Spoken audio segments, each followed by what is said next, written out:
What's going on, guys? So we're back again, Wise Media Group, and tonight we have a sensation in the house. We have Coaster, who is a Yakima Selah, is that how you say it? Selah Selah, local. yeah. So, Coaster, how are you doing, man? Thank you for Good, popping in the man. studio. Yeah, thank you guys for having me here, man. So I know you got some big things coming up. You're going to be doing downtown summer nights Yep. Thursday, right? Yep, Thursday night. Okay. Thursday night right there on Front Street, Yakima, free all ages. I'll be there. And I think we've already, if Tony, if you're on watching the chat, I think somebody was already in the chat. Somebody commented and said, I think I'm Coaster's number one biggest fan. Do you see that in the chat, Tony? I don't. Yo, tell my mom to get off YouTube. So tell us a little bit about kind of who you are. I mean, a lot of people obviously know. I actually put a post out on Facebook. I was just curious to see how many local fans and supporters there were, and it was a pretty big was turnout. There? Yeah. So cheers to you. And well, that's good. That's good to hear. Then that's good to hear. So tell me, how'd you get into this? How'd you start? And how old are you? I am 31. Okay. I started writing when I was like 13 or 14 years old. Just kind of, those are kind of some rough years for me.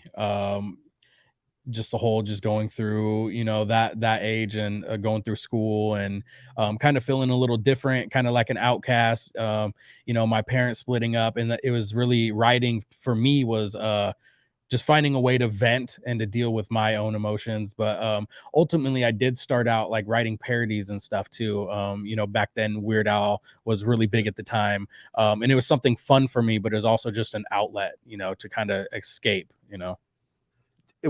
So growing up, were you a quiet kid? Were you picked on? Was it, or how did you, because a lot of people that end up being like actors, artists, comedians, musicians, usually there was a lot of kept in, but like pent up frustration that you found an outlet. Absolutely. Yeah. I do feel like that was me, definitely. And it's just kind of finding a way. And I feel like that's what kind of fuels, everybody that's successful. They kind of have that underlying thing of like wanting to prove people wrong. And I feel like that's a lot where I come from is, a lot of my motivation is like proving people wrong and just wanting to be successful. I feel like I got picked on a lot for trying to be a rapper, especially around here. And and it's grown into something, beyond my wildest dreams. And it's been amazing. Isn't it true though? Like when the term haters are going to hate, if you tell people, hey, I'm going to become a rapper, I'm going to go open my own business, or I'm going to, invest in this, it's like crickets are almost laughing in the background. But if you told somebody, hey, I just got a job at Walmart, you get like a standing fucking ovation. Yeah. So how long did it take before you started seeing, like, was it most of your friends that became your fans, or was it most of like people you didn't even know that were supporting you more out of the gate?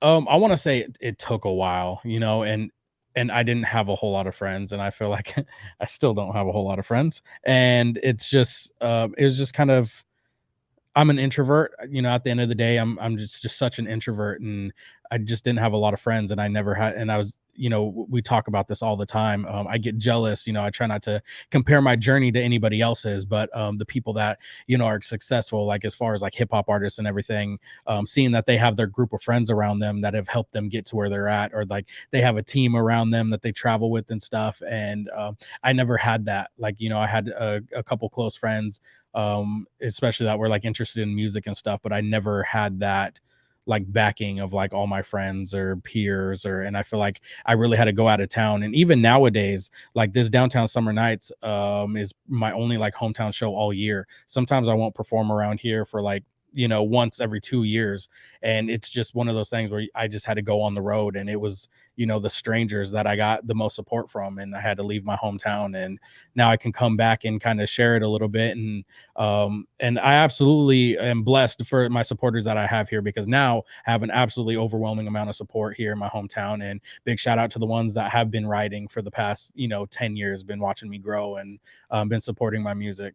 What's been some of the biggest struggles because you say traveling, going around doing shows, and I know these shows are paid shows, but getting there and stuff in the beginning, traveling to and from, Yeah. Did these shows cover all of the travel expenses, or was there a lot of out of pocket to really kind of make this happen? It's been out of pocket for a long time, and that's what, because I do motivational speaking at schools, and that's another thing that I try to teach kids. Like, if you want to go for your dream, be ready to spend a lot of money on it, because it's not for the faint of heart, especially like wanting to tour and do shows.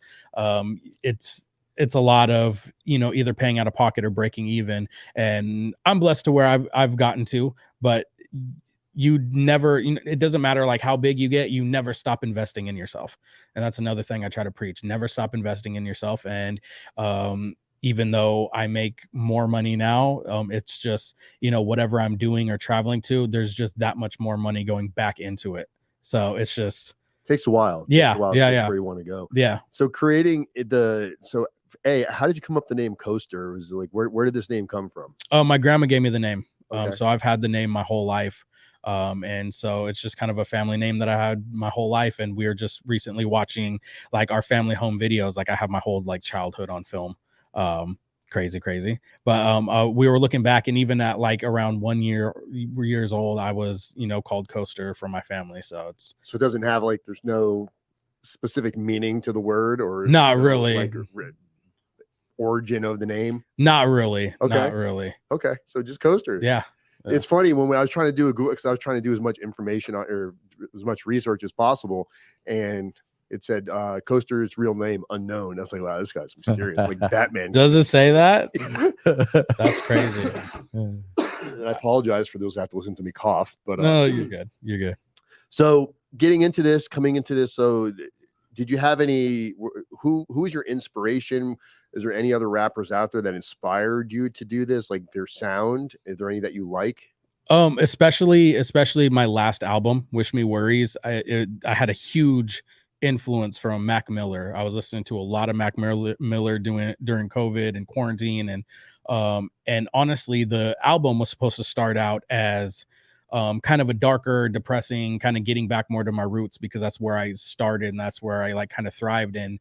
My creativity was kind of like the darker music and being depressed, and that's what it was supposed to start out to be. And you can actually hear it in the intro, like the very first song on the album. You can tell that it could probably, the rest of the album could probably go kind of dark, but something happened, and I just kind of found some happy instrumentals, and it just kind of worked out, and it turned into just a really vibey album. And I gotta say, Mac Miller had a hand in just the inspiration behind a lot of it.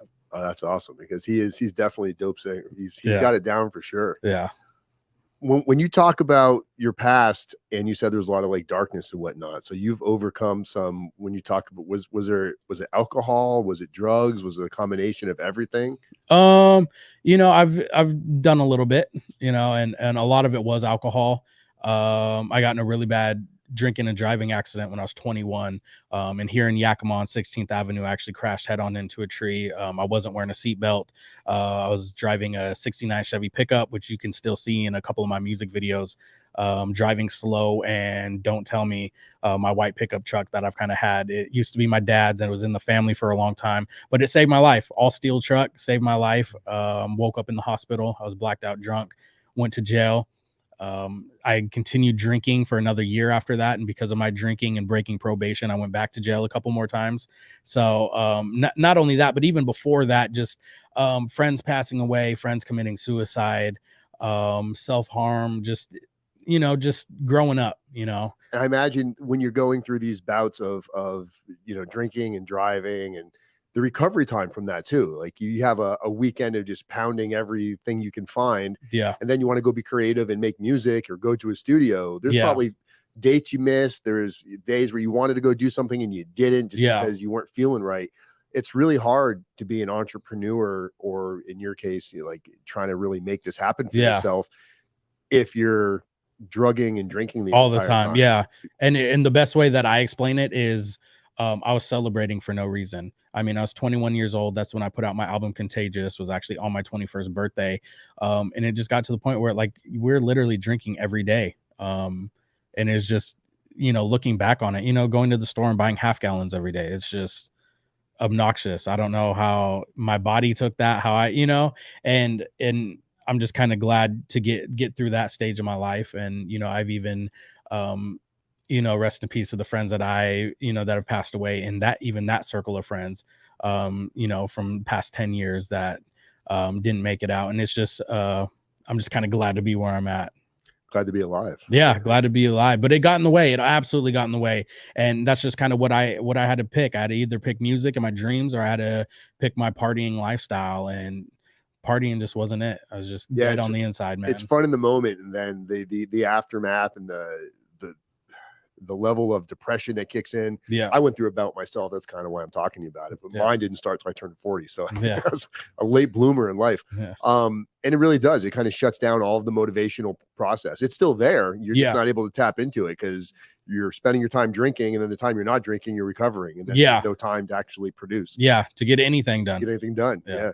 So going into this, what's your craft? How do you, when it comes time to like writing lyrics, do you lock yourself in a room when you're planning for an album? Because I imagine that's not like you just sit down one day and just jot a bunch of stuff down. Yeah, it's I can kind of tell when my creative juices start flowing again, because there's some artists that preach and writing every single day and dropping a song every week, and I'm just not that type of artist.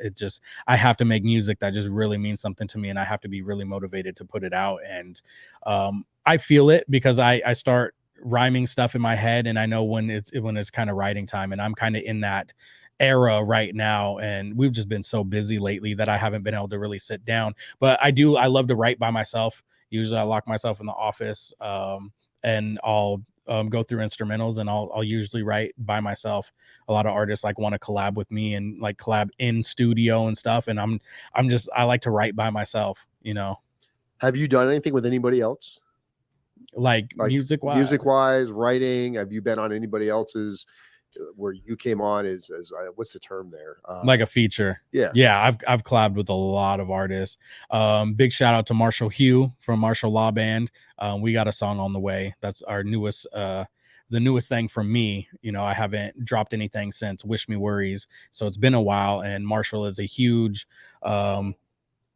artist out of Seattle. He's playing at the Kraken games. He's Marshall Law Band. All those guys are just so nice. They're just such good people. So big shout out to all of them. And you just left Seattle, right? Yeah. We were just over there. Were you doing stuff with them? We were hanging out with them. Okay. They have a thing called Fremont Fridays over there. So it's kind of like downtown summer nights. It's a little outdoor thing with vendors, and kind of in this like parking alley between like two buildings out in Seattle. And it's just amazing energy, just live music, good local artists. And so I'll be performing there. I think one of the nights on this Fremont Friday series this summer. I'm not sure what, but it was the very first one. So we went out there just to hang out and, just have fun with everybody. Is there a spot on whether it's your website or Instagram where people can see like your upcoming, because you're doing a lot of moving around right now, a lot of traveling, going from place to place. I know you just came from Seattle. You're going to be doing Summer Nights Thursday. What's after that? He's got to check over there with his agent / he's got his wife over here with him. What's your wife's name? My wife's name is Ashley. Ashley. Got Ashley sitting over here taking pictures and keeping track, making sure he says the right thing, I think. Absolutely. She keeps me in line. Is it online anywhere, your account? It's not. I don't really keep it online. I try to surprise people. I try to be very strategic in how I promote like my shows and stuff, just because it is kind of all over the place. Big shout out to Jen over there in Richland. We'll be doing Live at 5 out in Tri-Cities. Last year I was the very first hip-hop artist booked to perform for Live at 5, so it's another like outdoor summer concert series that they do out in Richland. That'll be next month, and a couple days later we'll be at Brody Nation Music Festival. Big shout out to Morgan Henley. Morgan Henley Presents. So we'll be in Carnation, Washington. That's another huge festival. I think there's close to 50 acts on the lineup. Bunch of great guys. So do you have a favorite verse right now in any of your tracks that you've done? Is there something that like really resonates with you that you'd be willing to like share with us right here? Just spit something? Yeah. What do you think? What do you think, Tony? I think he knew this was going to come. I don't really know. Like what's your number one single right now? Probably Vibe With Me. That's probably the number one that's been doing amazing things. And also big shout out to Nasty Ness, who was Sir Mix-a-Lot's old manager from back then. He's been a mentor for a long time, but he actually threw that. He owns college hip hop radio stations nationwide, and he threw that song, and it went on their went to like number 2 or 3 on their top 40 charts. Wow. Let's hear it. Let's hear a little piece. The first verse. Okay, Yeah. the first verse goes. Tony, turn down your microphone because I'm hearing something from the outside. There you go. Go ahead. Let's hear The first verse goes. What is the first verse? Imagination is a fragrance that my soul loves to smell, painting pictures with my words and scaring birds when I yell. A monster's how I feel, not how it felt when I fell down a flight of steps and bruised my tailbone to hell. I'm on the come up, hey, and the come up's coming well. I got racks in the bank, but still eating Taco Bell. I'm a lost cause. My cheerleaders lost their pom-poms. No GPS where I'm headed, it's in God's palms. No Navi, feeling savvy, but I'm anxious. Want to help people badly on the road to being famous. A lot of pit stops, a lot of feeling complacement, feeling like a bad doctor because I'm losing all my patience. I used to nurse hangovers, now I work these stages. I look into the crowd and see a bunch of perfect faces, from drowning in depression to swimming on vacations. The story of my life, I'm just skimming through the pages. There we have our TikTok video right there. that was on point, bro. Thank you, man. Hit a widescreen, Tony. Yeah. I'm gonna cheers with water here. I don't know if that's like sacrilegious. I don't know if that's bad luck or something. You know, that was actually because like a lot of times you hear people when they on tracks and they got music behind them and who knows what other kind of editing. Mm-hmm.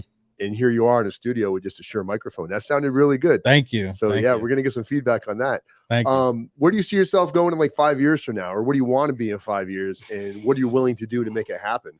Rich in a big house, some kids, Every some big rapper's dogs. No, I don't know. It's just been a crazy year for us. You know, I didn't expect to be like where we are this year. Like my year just really booked up, and it's big thanks to that last album that I dropped, and it's just kept us on the go. A lot of festivals that I'm performing at this year. We've made a lot of good connections. I just did a photo shoot right before this with another local business in town to have another product named after me. So big shout out to Hang Loose Shave Ice, who was the very first business to put my name on something. So Hang Loose Shave Ice in Selah, you can go get the coaster. And also River Canyon Espresso and Eatery. They have a Lotus named after me. And then we just did a photo shoot with another local business, which we'll be releasing that on Thursday on stage. I'm going to let everybody know what that is. And then the official announcement will probably be out Saturday. Nice. Yeah. So is this right now, is this a combination of fun and starting to make money? Yes, absolutely. Like this is where, stuff is really starting to pay off, and which I guess has been just catching me off guard, and just the people or opportunities that have reached out to me that I'm just kind of like in awe of, or I'm just like, it's too good to be true, you know, because I just feel at the end of the day, I'm just me, and I've just always been the same dude. And so like to get opportunities and people to reach out to me, or just to be like in different states or different cities and to be recognized by people is absolutely crazy to me. Have you done stuff like on the other coast, like on the East Coast? We filmed a music video in Salem, Massachusetts, for my song Danny Dennison, but I have yet to perform on the East Coast. I think the furthest we've been away, I've done stuff in Hawaii. I was just a surprise guest performer at a festival in El Paso, Texas. Big shout out to Joyous, who actually was my sponsor that paid for my trip down there. Big shout out to Joyous. They're a non-alcoholic wine company from the Seattle area, 100% woman owned, 100% sober owned. And another big shout out to Kindred, what's it called? Kindred Spirits. Kindred Spirits is a non-alcoholic bottle shop in Richland, and they're actually the only people I think in Eastern Washington that actually sell Joyous. So they're actually going to be vending. And Joyce is what exactly? It's a non-alcoholic wine company. A non-alcoholic wine. Well, alcohol removed wine company. Okay. Which I am a part of their Sober Summer campaign. They just sent me a PR box. Big shout out to Joyce. I've heard a lot of like the non-alcoholic like wines and beers. Mm-hmm. People like, oh, why would you drink it if it's got no alcohol in it? But everybody's told me if you're in the right environment, you actually start to pick up like almost a vibe. Yeah. Oh, like absolutely. Absolutely. And I think that has a lot to do with like not feeling left out. You know, I feel like that's a big thing, like especially in my first like year or so of sobriety, is you just feel left out, especially like on holidays or like birthdays or like being at family functions, and you feel like kind of left out of the fun, you know what I mean? And it's just crazy the way everything has kind of evolved, and just the different companies that are out there nowadays and stuff that just tastes exactly like alcohol, and it's not, all the fun without the hangover. So besides wanting to be rich in a nice house and obviously a big, nice, fat bank account, what do you hope to achieve with your music? Like what? Because it seems like you have a very positive message. I just want to help people, man. That's been my goal from day one. I've said it from day one. I want to make a lot of money and make sure nobody in my family is in debt whatsoever. And to help my community, to just give back to the people that helped me get to where I'm at. And especially with like the motivational speaking I do at schools. I want to be that person that I didn't have going through school, to tell me to chase my dreams, or, to just be that person to let them know that anything is possible, to just kind of reach for the stars. And if you work hard, you can achieve it. That kind of goes into the whole next idea here is what advice would you give to somebody like an aspiring young artist, rapper? Because you said, not only do people really not give you credit when you first started, but you're almost like, people are fucking with you and you're a joke, you want to be somebody. So what advice would you give somebody that wants to try this? Because they got to deal with all that adversity. That you just have to understand that sometimes you might get 1,000 no's before you get a yes. And you can't let that 1,000 no's affect you or your drive. Not only that, but you have to invest in yourself. You have to work hard, and you have to love it. At the end of the day, you have to love what you do. It's just the same as anybody in a day job. If you don't like your day job, then you're probably doing the wrong thing. Don't waste your time doing something we don't have a lot of time here on earth, and don't waste it doing something you don't want to do. Is this what you do full time now? Yeah. So you're music, motivational speaking. You're making a living with this now. Trying to. Yeah. It's been, it's obviously tough here and there because it's not always steady, right? But it's it's at the point where I've been able to live off this now, and it's been incredible. Does it seem like there's a stigma out there that if you're not a multi-million-dollar income rapper, that people feel like, oh, you haven't made it yet? Or do you ever feel like almost like you want to say more than what it really is? Because I really appreciate your honesty and not making it bigger than what it. Look, you're huge, but huge doesn't necessarily always mean a big bank account at the same time. Yeah, absolutely. It's just the same as you can have a ton of Instagram followers. That doesn't mean your music's good, you know what I mean, or that you're helping people in the right way. But my podcast studio makes this much money so far. I don't think we made a dime here. We spent a ton of money, but we haven't made any money. But that's all right. But like I'm able to make a living off of this right now, but at the same time, that still doesn't make up for the past 15 years of money I've invested into this. Right. So I'm nowhere near to breaking even. But nobody gets into something if you shouldn't be. I guess some of the advice for not just young aspiring artists, but anybody that wants to get into something. If you're getting into it because you think you're going to be rich, you're probably getting into it for the wrong reason. Yeah. Because you didn't start off rapping and doing parodies because you thought you were going to make $1 million. This shit makes me not want to kill myself anymore. Yeah, absolutely, bro. Absolutely. 100%. Yeah, 100%. It's just like, people that are getting into stuff to, make money. That's all it'll be about. You know what I mean? Right. And people, especially I feel like in my world, in the, art side of things, people will see right through that. All the time. And I don't know how many countless like people that I see all the time where it's just like you can just see through people, and you can tell what their motives are in life, or through their music or stage presence or anything. It's like you just get a motto of if you do things for the right reason, usually the other stuff kind of falls in place when it's supposed to. Yeah. Can't force it. Now, does your beautiful wife get to travel with you when you go places? Yep. She travels with me all over the nation.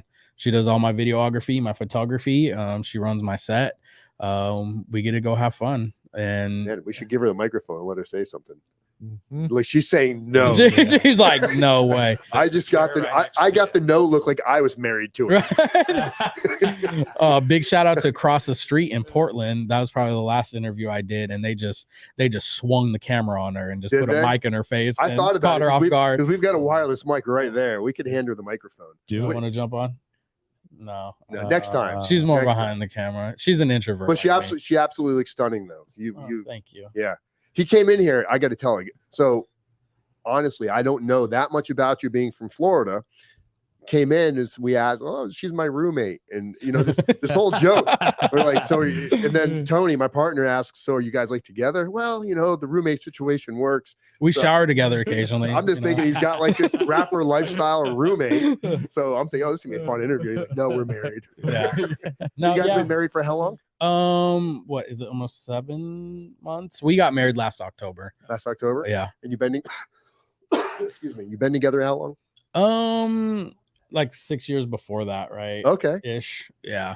So we've been together for a while, and so she's gotten to see a lot of my development as an artist, and especially with like touring and everything. And it's so crazy because like when you're on the go all the time, you're traveling a lot, time, it seems like, you know, especially like if you want to compare it to like our relationship, seems like we've been together forever, but seems like such a short time at the same time. You guys are living a fast-paced life. Yeah. And it's just something that like people, I don't want to say small-minded, but like hometown people that don't understand artistry or, you know, that kind of stuff, like they don't understand like that. That lifestyle that, you know, it's just a crazy lifestyle. You guys, are there kids in the future? Is there going to be little coasters popping out? Maybe next year. I don't know. Okay. I don't know. After the first $1 million paycheck comes, we're working on it. Because then she's got to be able to travel with you, and you got to have a nanny coming along. Right. At this point, right. Right. So, Coaster, what are you most excited about right now in your current situation? And then while he's doing that, Tony, let's bring up some of his social media so we tell people where to follow him. What am I excited about? I'm just excited. It sounds corny, but being not popular, you know, growing up not being popular, you know, borderline not being liked a lot or made fun of or whatever, I feel like I've been very giddy at the fact of being popular. To be able to, you know, we can't go anywhere like in our hometown without somebody stopping me and wanting to talk to me or take a picture. Or we just went to Selah Community Days and I literally couldn't move like 5 feet without like kids wanting to take pictures with me and stuff. Like we just went there for Dippin' Dots. Like we weren't there for anything special. And so it honestly makes me happy. Like it sounds corny and selfish, but can we hashtag Coaster said giddy? Giddy. It makes me giddy. That might be the first time I've heard a rapper use the word giddy. Say giddy. I love it. This is dude, you're a very humble person, bro. Thank you, man. I wasn't know what to expect when coming here. I thought this guy gonna come with an entourage and I can't talk to him until he sits down and don't look him in the eyes. Like no, man. We're pretty, you know, easygoing people, and I love it. And a lot of people, and I feel like that's what at the end of the day, or so I'm told from people, that's what like attracts a lot of people to like my music and stuff. And just because it's just 100% me, you know, that's like all I have to give. And people just kind of respect that. And I feel like, especially when I started getting my sobriety involved with like my music and message and stuff, that's when like people really, you know, really started to gravitate towards us or my music. Dude, it's fucking relatable. I mean, yeah, everybody's been through, maybe not necessarily a sobriety issue, but everybody's been through some sort of traumatizing experience. Yeah. That they feel like they're the only one. They don't want to talk about it because it's like this big hush hush taboo conversation. And that's your music's kind of about that. So your album, tell us a little bit about the album that's out right now and where people can find it. And while you're doing that, Tony is now on your Linktree. Can they find your album on your Linktree? Yeah. It should have like the different like streaming platforms, but Wish Me Worries you can find on all major streaming platforms. I do still sell physical copies. I actually have a few other albums that I only sell like actual CDs. Okay. Because that's kind of how I grinded for so long, and people were just like, you need to get online, but you know, Now, I was touring all the time. now you you can sell like a QR code. Like, Yeah. I have stickers with QR codes that we literally give out for free everywhere we go, all events and stuff. And but yeah, I've done like 5 tours with Afro Man. We've done a lot of tours. oh, you've done stuff with Afro Man? Yeah. We actually just did a show together out in Richland. We did a festival together. But yeah, man, it's What happened, Tony? It'll get there. It's all right. Pull back up his picture. But yeah, that was kind of one of those things where I was touring all the time and, just selling CDs. And then, COVID hit and that kind of slowed everything way down. And so it was just like came to the point where it's just like, okay, well, I need to write an album that I need to take very serious. And also it needs to be my first thing to drop on streaming platforms as a full project. And I just wanted to take a serious approach at it because obviously we had a lot of time on our hands. Yeah. Big shout out to Dakota G from Atlanta. For somehow through COVID, ended up connecting with him, who's my new sound engineer out of Atlanta. And I did one song with him.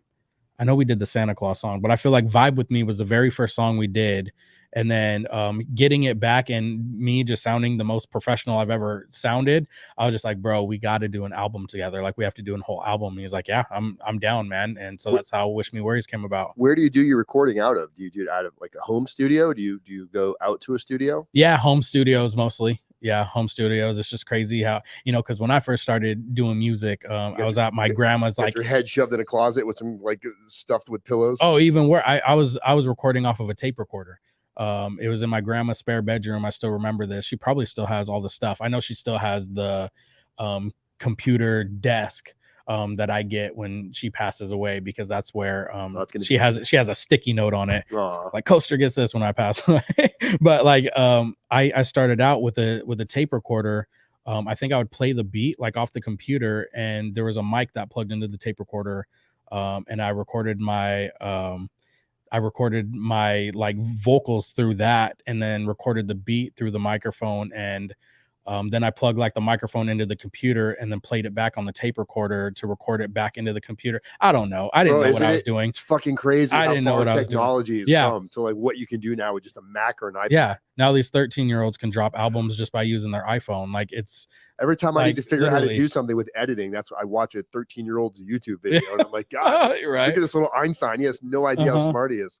I tell parents all the time, and they're like, oh, my kid's always spending his time on making YouTube videos. I'm like, you should actually get behind it and support it and maybe give some direction. Guidance. Yeah, absolutely. Because this is, it's a real thing. It's the future, man. People are making money off of it, And I'm friends with, a few streamers and everything, or, video games. A few 13-year-olds. Oh, well. Yeah, I mean, I'm sure you got fans. I'm sure they get their heart broken if I said I wasn't their friends, but you know what I mean? No, I go to middle schools and everything, and it's you 13-year-olds, they send me the weirdest stuff on like Snapchat and Instagram, and they're hilarious, but that's how you learn how to use all technology, though. Oh, dude. Keeping up with the youngins. Yeah. One of the funniest thing, I don't know who it was, but I remember I got done doing like motivational speaking in middle school, and somebody hit me up on like Instagram or something, and just like, oh, you're so awesome, Coaster. And I'm like, oh, thanks. And they're like, I'm really sad today. And I'm like, oh, why? And they're like, my pet worm died. And I'm just like, your pet worm. I'm just like, dude, you kids are ridiculous. Bro, I have a pet lizard from Florida. So I moved here from Florida 60 days ago. 30 days in, so I've been here 30 days now, and I brought a plant from Florida with me. And I'm in my kitchen at like 3 a.m. I see this little tiny baby lizard. Oh, I'm like, no way. This fucking lizard was an egg in the plant. Yeah. And it hatched in Washington. Oh, wow. So it traveled all the way up like that. All the way here. So I got an aquarium, put it in an aquarium, and I'm sending pictures to everybody. And then like 2 weeks later, another little baby lizard crawls across my kitchen floor. That's crazy. I've got 2 cats. Nothing caught this thing. So I've got 2 lizards from Florida. Wow. I spent like $300 on equipment for these things. And in Florida, these things are like just everywhere you look. Lizards off your everywhere. Fence. But if my lizard died, just like that 13-year-old kid, I think I would shed a tear too. Their pet worm. Their pet worm. Rest in peace to their pet worm, dude. So, Costa, social media wise, where should people go to find you, since it's not coming up? But there is, just so everybody knows, in the description of these videos, wherever you're looking right now, Costa's link tree is in there. But if you're not paying attention to that and you want to hear Costa's voice say it, where can they find you on social media? On Facebook, that's probably my more prominent outlet. I think we just broke like 8,300 followers or something. It's just search Coaster on Facebook and just search under pages. It'll be the very first one. My Instagram is Coaster_509. I think my Snapchat is just Coaster509. That's about it. Okay. Yeah. And then as far as where if they want to go download your music, you said anywhere. Where what's like the biggest platform where they could find it? Probably Spotify. Spotify. A lot of people use Spotify or Apple Music. And that should be on my link tree as well. Those links should take you right for Coaster. No, they'll be if you go to my link tree, I think it's linktree.com/Coaster509. It'll have like Spotify, Apple Music, Amazon Music. Oh, yeah. But then it'll have like my social medias and stuff. What's the cost for your album for somebody to download your album? I couldn't even tell you. I don't know. I know Spotify, like it's free if you have Spotify account. Okay. It might be free. Okay. I'm pretty sure it's free. Well, I think the cool thing is I could probably play some of your tracks on this video. Yeah. When we go back and edit it without getting kicked off of YouTube. No, you should be good. You should be good to go. Don't try to fuck me up on YouTube. Royalties. No, I think I know Vibe With Me for sure. You're good. That's the one that I'm most like. I need to get something to writing from this guy. I don't know. He's drinking water over here. I see the eyes looking up to the sky. He's gonna take me for a ride. I'm gonna get. But bro, I appreciate you coming in, man. I know. Man. So we're gonna come out watch you Thursday. We'll come out take some videos, some pictures. Anything you want to leave people with that they don't know? What's your real name? I don't tell people that. He doesn't. You can't even find it on Google. I don't tell people that. It's probably one of the most asked questions I get, and I don't tell people. That's awesome. Yeah, it's just I don't know why. People get mad though. I've had people get mad at me like at shows, like strangers. I'm like, dude, I don't even live within like 200 miles of you. Why are you mad at me right now? What's your address and full name? Like, man, you want my social security too? I don't. What size shoes do you wear? Right. Super weird, but people no. Get a little. Have you had some strange stuff happen? I mean, so his wife is shaking his head like her head banging. I've had some stalkers. I've had, crazy girls at shows and stuff. But I don't know. Have you had to beat anybody up? Not yet. Maybe a couple of sound guys, but that's about it. Well, cool, bro. Thank you for coming in, man. We're gonna come out and check you out, and I wish all the most success to you, and keep on shining, stay positive, and the rainy days they pass, brother. Thank you, man. Appreciate you, bro. Thank you. Good.